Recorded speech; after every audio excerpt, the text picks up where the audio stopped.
Welcome to Means of Grace, a podcast produced by the Western North Carolina Conference of the United Methodist Church.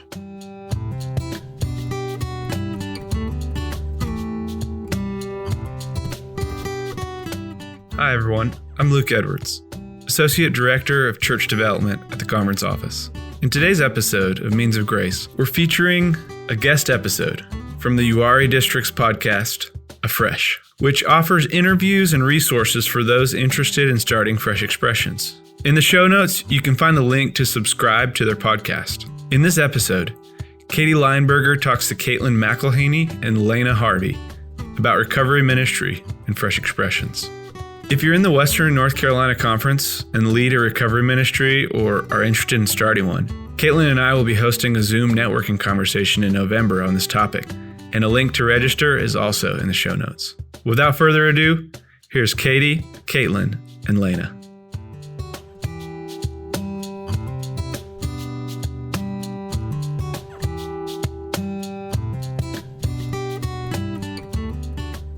My name is Katie Lineberger, and I'm really excited to share this month's episode with you. A few weeks ago, I had an opportunity to go down to Florida for a Fresh Expressions Leadership Academy. Our host church there was Grace Church in Cape Coral, which is a very large United Methodist church that's built much of its ministry and impact in their community through their participation and support of recovery ministry. Recovery ministry is almost like the backbone of this church. And I was so inspired by the stories that were shared and how Fresh Expressions with the recovery community is just a powerful avenue to share and experience God's transforming grace. And I was so inspired by this that I wanted to share with you what's happening in our rural part of North Carolina with Fresh Expressions and the recovery community. So I had a conversation with two talented women in ministry who you've heard on this podcast before. Lena Davis Harvey leads a network of churches in 2 counties in the southern part of our district. She also heads up our district recovery task force, which you'll hear about. And Reverend Caitlin McElhaney serves Randall United Methodist Church. And recently, she also became the director of Will's Place, which is a recovery ministry in Stanley County, North Carolina. I really love where our conversation went. I came away realizing that there's a lot that we in the traditional church can learn from the recovery community about what it means to be authentic with each other, and then also the power of vulnerability. We also talked about the ways we're all in recovery from something, if we're honest with ourselves, whether it be addiction or anxiety and depression or perfectionism, the list goes on.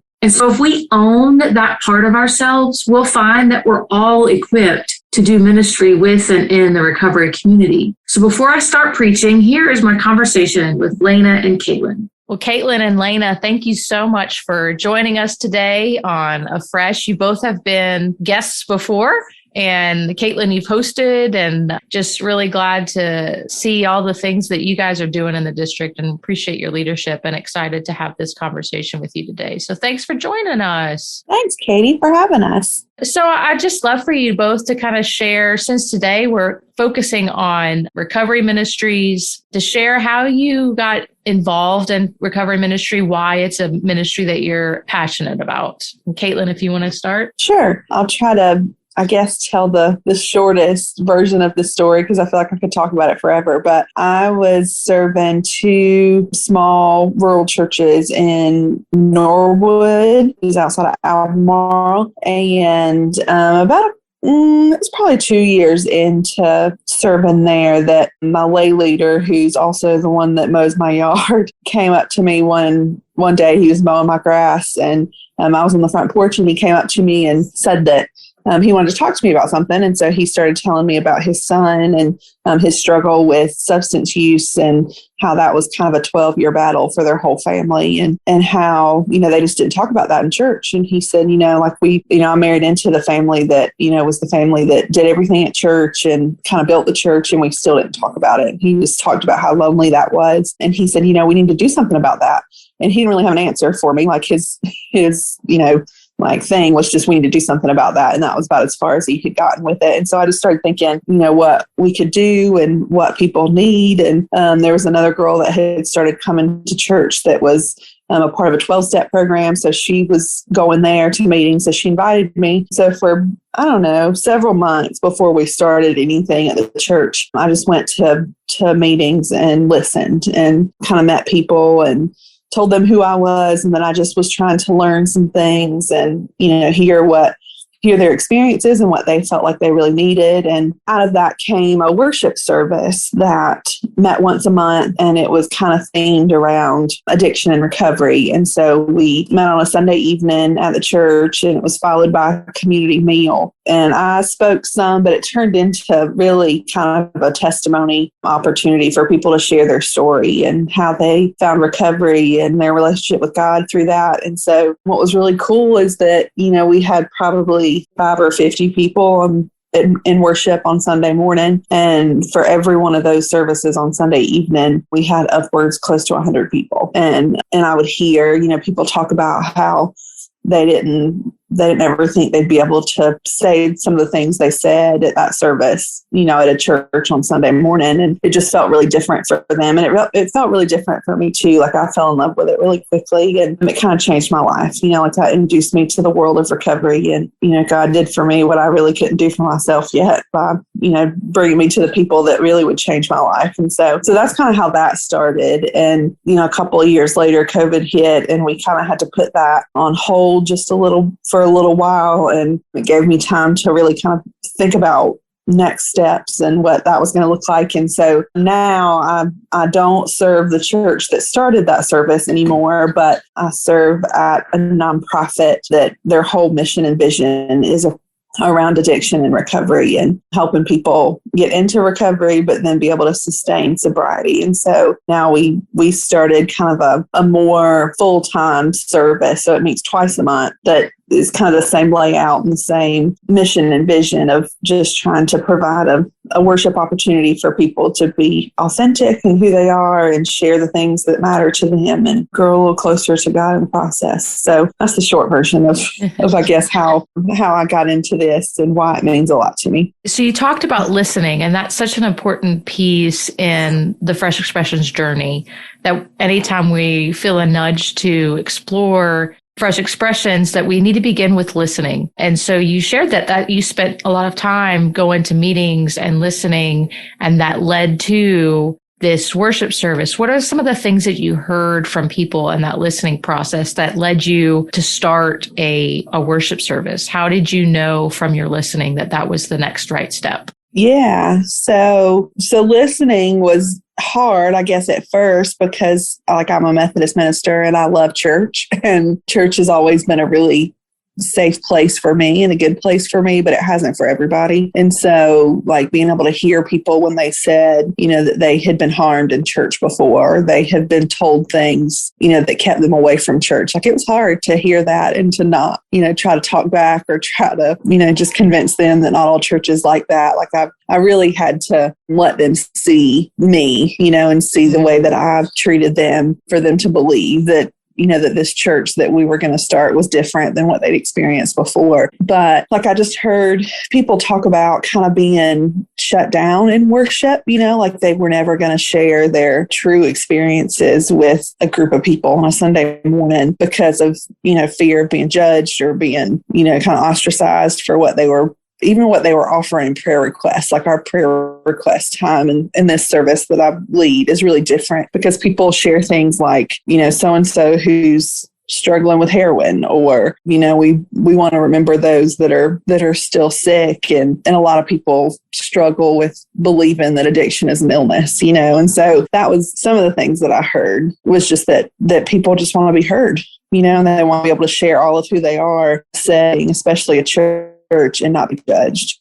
And so that's kind of one of my big goals with this worship service is that there's nothing you can say at all during prayer, joys and concerns, prayer request time, or that people sharing their stories when they're offering their testimony to the group, that there's nothing they can say that would make them, be ostracized from this community. It sounds really authentic and genuine. And I just think about in our churches, how many folks sitting in our pews are quietly wrestling with some form of addiction and feeling like they can't bring that into church, right? That has to they have to leave that outside. But it sounds like you've created a space where you can bring all of that. And I just think that's really beautiful, and how healing that can be for the folks that are there. Yeah, it's really been that way for me, for sure. I mean, and that, I think that's another piece of it, is that like I had to kind of put my feet where my mouth is, and do what I was asking them to do. And so like being really honest with my own struggles with addiction and not letting that keep me from identifying with people. Because I think that, I didn't talk about that for a long time, especially in ministry. And so now that I kind of I'm a lot more open about it. It's allowed me to lead them in a different way too, because they trust me because I'm doing exactly what I'm asking them to do. Vulnerability. We need it. We need more of it, and God can use it. So that's great. For sure. Thank you. Lena, what about you? How did you get involved in recovery ministry, and why do you love it? Well, I grew up in a tiny rural church in Union County, and I went to church every Sunday growing up. But then when I became a teenager, I strayed from that. It just wasn't something that I really wanted to do. It was just something that I just kind of did on Sundays. And then it turned into I'd rather hang out with friends. I'd rather go to parties. I'd rather do things besides church. Unfortunately, sometimes the older you get, the smaller the church is getting, and my friends were moving away. And then, as a young adult, I just found myself in a situation where I felt like I needed God more than ever. But the stigma and the fear and the shame was really hard to go back into church, even though I grew up, like the quotation, the church child, I grew up in the church. I still felt that shame and guilt from my decisions that I had made. And I think it's like the time that I needed God the most was the time that I was pushing away from it the most. And I think for me, recovery can come in many forms, whether it be addiction to drugs or alcohol or mental illness or anxiety, depression, all that stuff. It's just never talked about. It's very rarely talked about in church. Pray for, me and my husband because we're having marriage problems, or pray for me because I'm struggling with my mental illness. That's something that I never really heard growing up. And it was like kind of like the elephant in the room. So I knew that everybody knew what I was going through, but it was something that I was scared to talk about, and it shouldn't be that way. So I felt like as I was recovering, I knew that I wanted to give back. And so I started with making a recovery list for women and men coming out of jail or prison or rehab to help them with resources. And I didn't want to put anybody on that list without going and visiting and talking to the director and visiting the places. And that just kind of opened doors for me because I met so many, directors with nonprofits and different places. And I began working with a nonprofit, a men's recovery ministry. And then I met the women's recovery ministry, and I started meeting people. And I realized, growing up, there was always the them and us mentality, but we're all not that different. We're all very similar. And I think everybody struggles with something. I've been directly affected by, overdose. And just because I don't struggle with a heroin addiction doesn't make me and that person very different.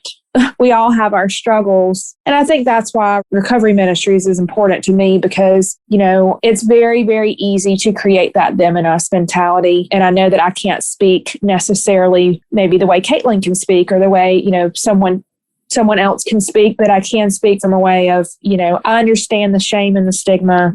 And I really want to do everything I can to kind of break that as much as I can in church, because at the end of the day, everybody's been affected by, addiction or incarceration or mental illness in some way, shape, or form. So that's kind of how I got in, and I met Laura, and I actually came into doing a community outreach through two churches. And then my pastor introduced me to Laura, our superintendent, and she kind of opened doors for me that I didn't feel like were possible. And that's how I got into recovery ministry. And I met Caitlin and just kind of going from there. That's awesome. Thank you so much for opening up and just being vulnerable with us. And I feel like it's very powerful. And how transformative it would be for just all of our churches to have a time of being honest about the things that we're recovering from, right? Like, my name's Katie. I'm recovering from perfectionism or, anxiety or over what people think about me and things like that. And it feels authentic and vulnerable. And you would think, I feel like you'd think if you grew up in a church and you knew everybody and that you would be more open, you'd be willing to be more open, but it almost makes it harder because the shame is like, you don't want to let anybody down, or you don't want to show those kind of skeletons that you got, when that should be the place where we share the most. Like Caitlin was saying, that should be where at prayer requests you should be able to be open, but it sometimes is a lot harder in a church setting. And the shame that you feel, that is self-imposed, or is there something about like the culture of church that the way imperfections and struggles are talked about that makes it shameful? I think it's both. I mean, I think, my church was very loving and open and supportive to me coming in. And I'm not, picking on any church in particular, but, had I not known the people in church or hadn't grown up in that church, would I have been perceived that way? And I think too that, it's a lot easier to let other people forgive you, but forgiving yourself is a whole nother thing. And that'll preach. Yeah. I mean, that comes from a personal relationship with God. That doesn't come, people can forgive you all day long, but it comes from within. Yeah. Yeah, I love that, Lane. I'm just sitting here thinking that I think that's what I've learned the most from the people that I've served, is that especially in this new kind of worship setting and this new faith community of recovery, and that a lot of times they're offering so much grace and forgiveness to me. And it's when I need it the most, like I maybe haven't felt that from any other kind of group of people that I've been around, but they're doing just as much for me in this whole ministry as that as maybe I'm doing for them. But just this, I don't know, just being able to offer forgiveness to people, especially when you've been through stuff, and what they're going through and you've experienced it, and I don't know, there's just this level of connection that's hard to describe and hard to, replicate anywhere else other than between people that have experienced similar things. And that's what I've experienced, the people that I serve, like they're so kind and so forgiving and so grace-filled to me because they've experienced it too, and we're all willing to talk about it together. Whereas I know that I wasn't willing to talk about it, Lena, for similar reasons that you weren't in church. These people knew me my whole life and I didn't want to let them down. And I felt like, I graduated college and went to divinity school and I should know better, but that's not how addiction works.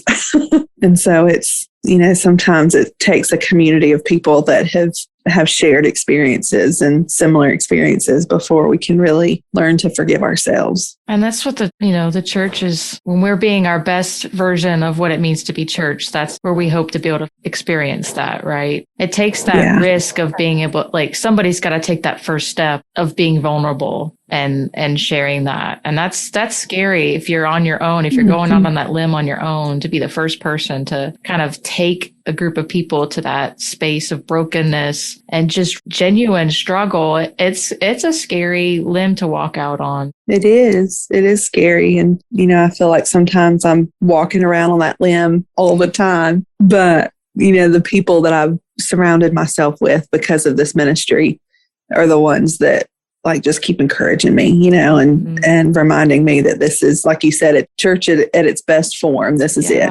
That's beautiful. That's awesome. So what are some of the unique challenges of starting Fresh Expressions within the recovery community in particular? Lena, I know we've talked about this a little bit. You want to say your piece first? Because I feel like you've said it well before.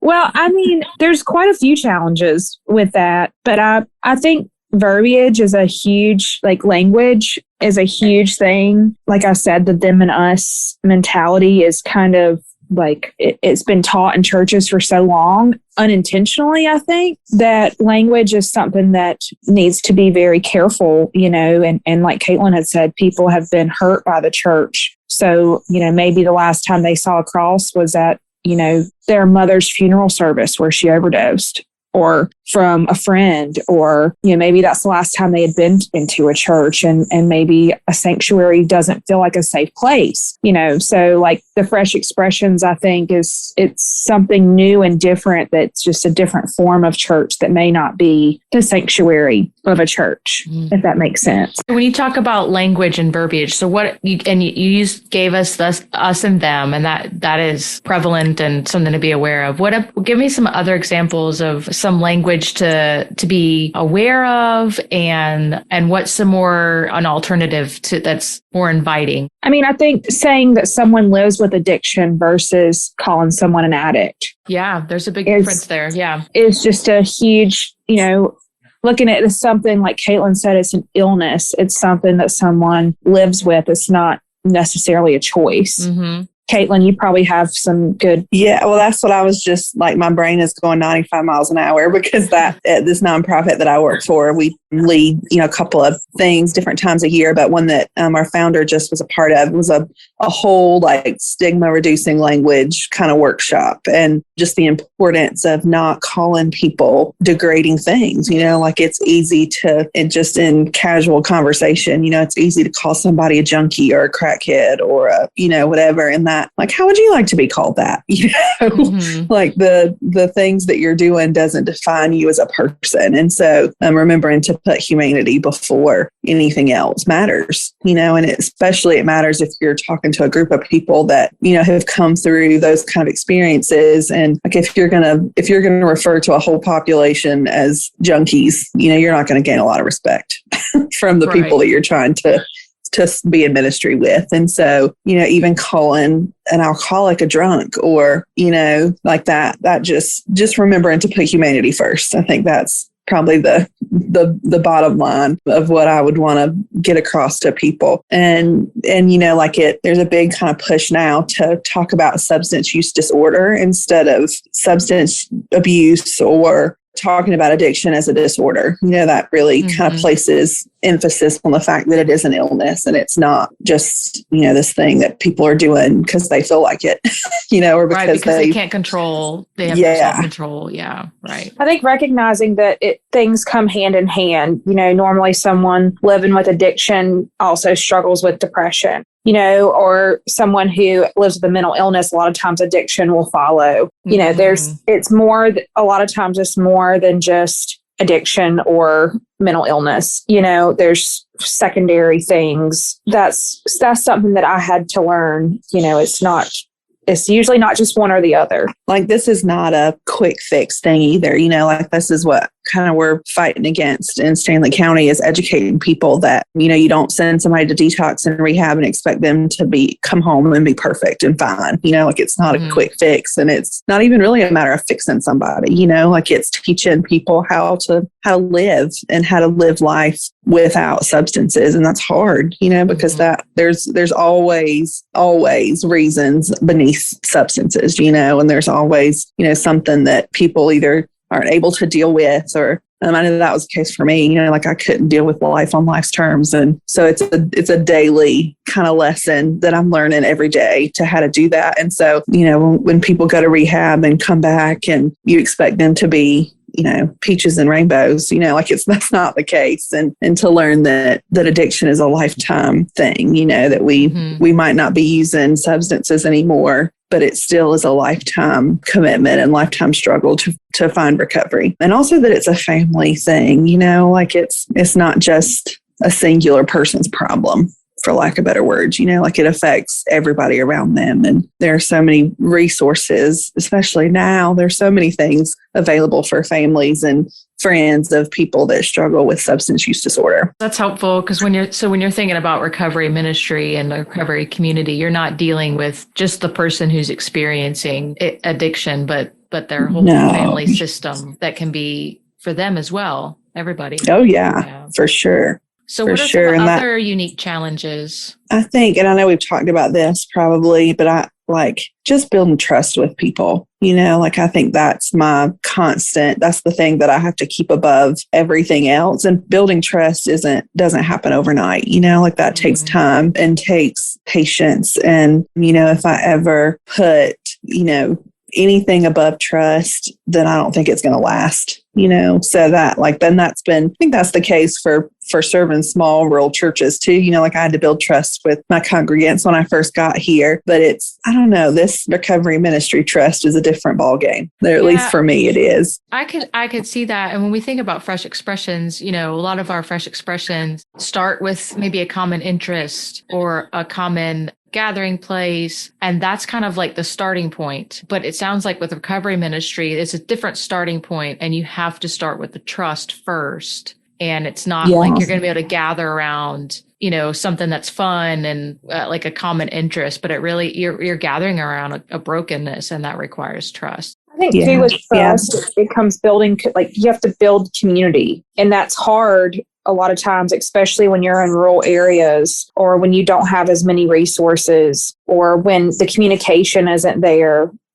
So how to build, you have to have trust to build community. Mm-hmm. And that's a huge thing with recovery for me anyways. And my recovery was, building that healthy community through trust. Say more about what you mean by healthy community. There can be toxic community. There can be toxic environments. So what does healthy community look like in sort of a recovery ministry? Well, I think like Caitlin said, it starts with trust. Okay. And I think it also starts with having a group of people that have common experiences. Like Caitlin has, I'm not trying to speak on Caitlin's behalf, but, AA was something that Caitlin said was a really good way of building community because there was that trust there. I think just having a healthy, safe environment to be able to talk and not be judged and there not be. Well, Lena, I like the thing that keeps coming to mind as you're saying these things is respect too, like building a community based around respect and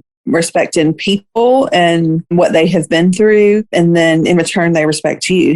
That's at least what I have experienced with people is that, if I show the same thing with anything, if I show grace or forgiveness or, love, then most of the time people are going to show that back towards me again. So, respecting people. And I think that's, we're saying a lot of things that are true for local church ministry too. But I don't know, some things I put a really heavy emphasis on in starting this kind of recovery ministry because a lot of people don't feel respected because of the lives they have led or the paths they've walked down or whatever. I didn't feel respected, mm-hmm. I had kind of lost respect for myself before I found recovery. And so just putting a big emphasis on that maybe was more important than. An example that just came to my mind too was that I went and, I felt like I needed to seek, therapy going through what I was going through. And the first therapist I went and saw, I literally poured my heart out. Like I was so vulnerable and I had been waiting to get all of this stuff off my chest. And I think eventually you get to that point where you're just like, you need someone to talk to. And I poured my heart out and I got an eye roll back. And it would have been very, very easy for me to walk out of there and never come back, never go see a therapist again, because it kind of traumatized me, to be quite honest. I continued and I found my therapist that I still see today, and she's amazing. I think it's the same way for a church. Someone could really build up. It took me a long time to build up the courage to even go to a therapist. And then, it's the same way for church. It could take somebody a lot to get to that point where they come to a church or they come to a fresh expression or they come to something. And all it takes is that one eye roll and they're like, I'm done. I poured my heart out, or I was vulnerable, and just being very careful about how I think that's what I mean by toxic and, healthy, like Caitlin said, respect. And that immediately clicked to me. Like, that's exactly what I needed. It requires us as leaders to get in touch with and kind of sit with our own experiences of brokenness and struggle. And that's a shift in kind of how we often see leadership. We're not necessarily leading with our best selves in a sense, but we're leading from a place that is maybe more honest and vulnerable in order to build that trust and respect. And then it leads to healing community, the kind of healing that only Christ ultimately can bring, right? I love that. And that's been so true for me. I just remember having a conversation with our superintendent and kind of telling her what I was hoping would happen with this community. And it was going to take me being really vulnerable with who I am and what I have experienced, and, trusting that the community that I'm entrusting that with identifies in a way that, that makes them want to continue. And it has, it's really worked out that way for me. But it's scary to do that. But if we do and we do it well, it's probably the most beautiful thing I've ever been a part of. Well, and along that vein, so how have you witnessed recovery ministry as being a place where others experience the love of Christ? Do you have any stories of how you've experienced that? And I feel like I could sit here and talk to you all day long about all the things. But one thing that really comes to mind that I hope I never forget, we have these moments as preachers that we hope we never forget. And this is one of them. And it was when we were doing this service at the church that I was serving in Norwood. And I think it was maybe right around Christmas. It was either Christmas or Easter. I can't remember, but we were doing communion, and there were people that were in attendance that were from all kinds of walks of life. There were my Sunday morning church people. There was a halfway house that brought its guys every time we did it. And so sometimes they would have 3 or 4, sometimes they would have 10. It just depended on how many people were in the house, but they always came. So there was, a group of guys that lived in a halfway house that were there. There were family members of people that have struggled. There were people that have lost children. And so there were all kinds of people that were there, and they were from all different faith backgrounds. And so we talked, I think this is the first time we did communion at this service. And, I kind of had to go about that a little differently than I would on Sunday morning, because a lot of people weren't familiar with it and didn't know anything about communion. So I kind of wove that into the sermon that night. And so I get ready to serve communion, and I, talk about us having an open table, and it didn't matter who you are, where you come from, if you know anything about it or not, if you just want an authentic relationship with God, that's who we're inviting to this table. And so one of the guys from the halfway house came up, and I noticed that he was kind of teary when I served him communion, and I held his hand for a minute, and he just he wouldn't hardly look at me, but he accepted it and he walked away. And, I still had 50 people to serve too, so kept going. But then after the service, we had a meal. That was what we did every week or every time. And so before we went into the fellowship hall to eat, felt a hand kind of tapped me on the shoulder, and I turned around, and it was this guy, and he looked at me with the most serious look he ever could have mustered. I felt like he just looked into my soul and he said, I've never done that bread and juice thing before, but that was the first time that I felt like the God I barely know loves me. And I just couldn't even, of course I cried, how do you not cry when somebody says something like that to you? But to me, that's the essence of why we're doing what we're doing, so that maybe the God that we barely know, we're reminded that God loves us. And that's the beauty of Fresh Expressions, that it creates those spaces for people to have that experience that they may not inside at a traditional worship service or inside a traditional church building. That's just a beautiful story. Thank you for sharing that. Yeah. I hope I never forget that, because it just, to me, is the reason that we're doing what we're doing here, Mm-hmm. Well, so if we have any listeners who feel a nudge to explore ministry and Fresh Expressions in particular with the Recover community, what are some ways I feel like we've talked about some of this, but what are some ways that they could begin the process of listening and building community as we, talk about on the Fresh Expressions journey? Where do people begin if they have a heart for this? Well, I guess the first thing that comes to my mind is the way that I kind of got into it, and by just going to open 12-step meetings. There's some that are closed, but there's a lot of them that are open to any and everybody that want to come, and just going and listening. Before I was ready to accept the fact that I needed help, it was kind of humbling to walk into a room full of people that I didn't know and just listen. So it's humbling to put yourself in a community that's maybe is a little foreign to you. But, that was where I really learned the most, was just going to meetings like that and listening, not trying to tell people what to think or not trying to correct them when they talked about an experience with church. Or, I had a lot of people that didn't know I was a minister and would talk about preachers, and I just had to kind of swallow it and just listen for a little while. And I think that's the most important thing ever, is just to be willing to swallow what we know and just listen to people. How do people find about AA meetings and different meetings and whether or not they're closed or open? If you're in Stanley County, Will's Place is where I work for, and we're a resource guide. So we have all the resources for meetings, for treatment, for, anything for family members. And so you can always come to us. But if you go to, I think it's just aa.org, they have a list of everything. And there's an app. There's also an app called Meeting Guide that is blue, a little white chair on it. And then you can download that, and it, based on your current location, will show you all the meetings that are around, and it'll tell you if they're open or they're closed. It'll tell you what kind of meeting, and it'll give you the address and that sort of thing. So that's usually what I tell people, to download if they're interested in going to a 12-step meeting. Most speaker meetings are open. And so those are the ones where you just go and you get to hear people's stories. And I think that was another really helpful thing to me, is because I didn't really grow up knowing very many people that struggled with addiction. I led a pretty sheltered life. And so just hearing other people's stories was really kind of eye-opening for me. And you can do that by going to speaker meetings.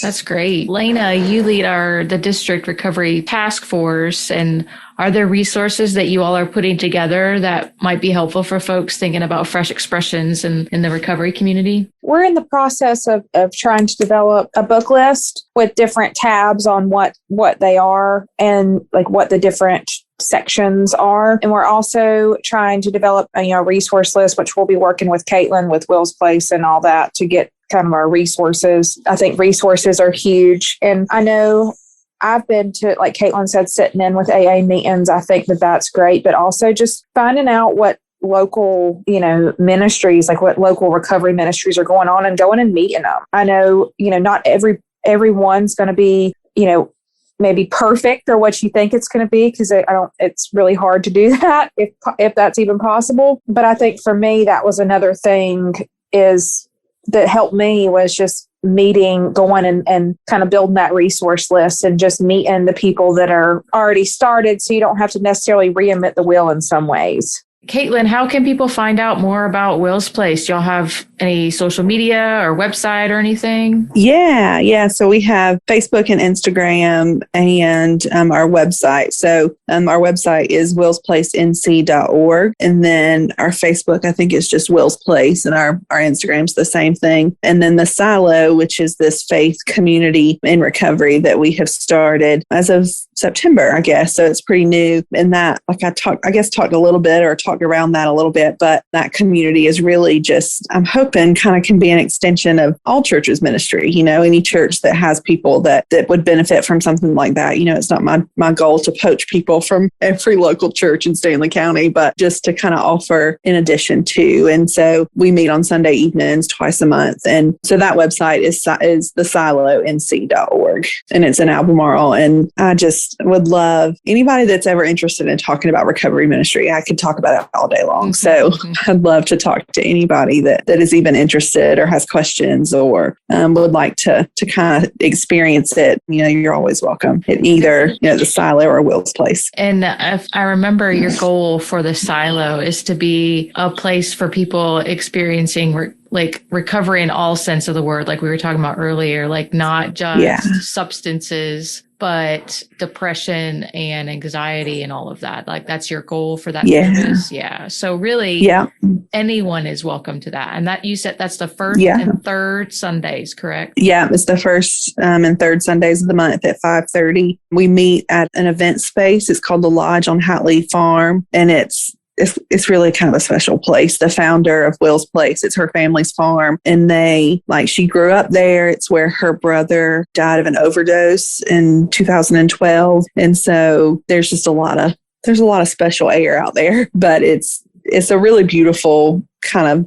fellowship that we have been able to put together out there. So I love it. I hope some of our listeners might check it out sometime. I know I'd certainly like to make it out there. Yeah. Well, Caitlin and Lena, thank you so much. I've really enjoyed this conversation. I've gotten a lot out of it, and just really appreciate your vulnerability and your willingness to just share from your heart and your own stories and yourselves. And I just appreciate you bringing that into your ministries. And thank you for having us so much. It's a great honor and privilege to be able to share about things that really matter to me, and I know really matter to Lena. Lena, how can people get in touch with you? We've got Caitlin's contacts with Will's Place. How can people get in touch with you if they have questions that they want to You ask? email me. It's Lena, LAINA Davis, DAVIS UMC, like United Methodist Church @gmail.com. Excellent. Yeah. So if you have questions or want to follow up with Caitlin or Lena about anything that they've shared, you now know how to reach out to them. Well, thanks again, Caitlin and Lena, for joining us today. Thanks, Katie. Thank you.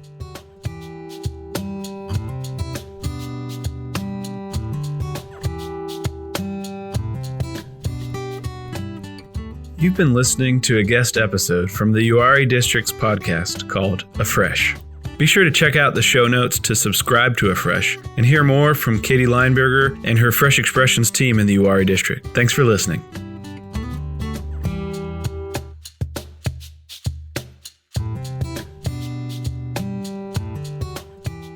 Thank you for listening to Means of Grace, a podcast produced by the Western North Carolina Conference of the United Methodist Church. We hope you enjoy listening to these podcasts and use them as a way to stay connected to our community. Remember to subscribe to Means of Grace for free on Apple Podcasts, Spotify, or wherever you get your podcasts. Please leave us an honest rating and a review. It helps others find this podcast. Follow the WNCC on Facebook, Instagram, and Twitter at WNCCUMC. Once again, that's at WNCCUMC. Means of Grace is produced by the Western North Carolina Conference of the United Methodist Church and Andy Go of Gojo Studios.